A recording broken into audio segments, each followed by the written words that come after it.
এখন থেকে আপনার প্রিয় সিরিয়ালগুলো ফ্রিতে দেখুন এক্সক্লুসিভলি শুধুমাত্র সান নেক্সটে। এখনই অ্যাপ ডাউনলোড করুন। Cool down please. আমি পারছি না, কি করব বলুন? যতদিন ও এই বাড়িতে থাকবে আমি কুল ডাউন করতে পারছি না। বাবা প্লিজ আমাকে ক্ষমা করুন, আমাকে প্লিজ চলে যেতে দিন।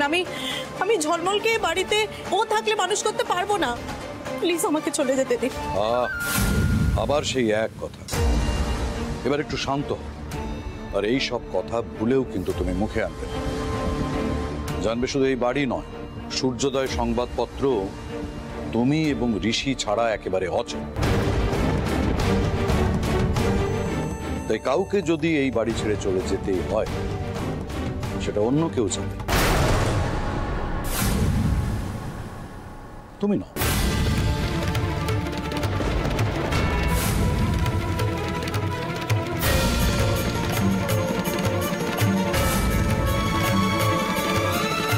চন্দ্রা, তুমি তোমার বড় বৌমাকে বুঝিয়ে দাও যাতে ও ভুলেও ভবিষ্যতে ঋষি আর মেহুলকে টপকে ঝলমলের বিষয়ে কোনো সিদ্ধান্ত নিতে না যায়।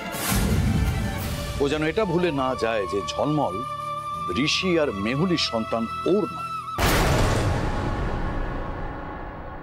বাবা, অন্যায়টা আমিই করেছি, ভুল করেছি আমি। আমাকে ছোট বলেছিল ঝলমলকে পিঠে না খাওয়াতে, আমি জোর করে ওকে পিঠেটা খাইয়েছি। আমি সত্যি ভুল করেছি, আমাকে ক্ষমা করে দেবেন বাবা। আমি কথা দিচ্ছি ভবিষ্যতে আর এমন কাজ করব না। আমি সত্যিই তো ভুল করেছি, অন্যায় হয়েছে আমার। এই ঝলমলের জায়গায় যদি আজ ঝিলিক থাকতো তাহলে তো সত্যি ওর বাবা তো রেগে যেত, এটাই স্বাভাবিক। আমি ভুল করেছি বাবা, আমাকে ক্ষমা করে দিন।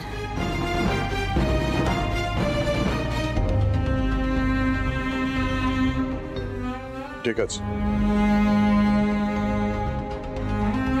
কোথায় যাচ্ছ তুমি? আমি তো তোমাকে যেতে বলিনি। তুমি তো আজ একটা অন্যায় করো, আজকে অনেকগুলো অন্যায় করেছো এবং যা করেছো তার জন্য জবাব দিতে হবে।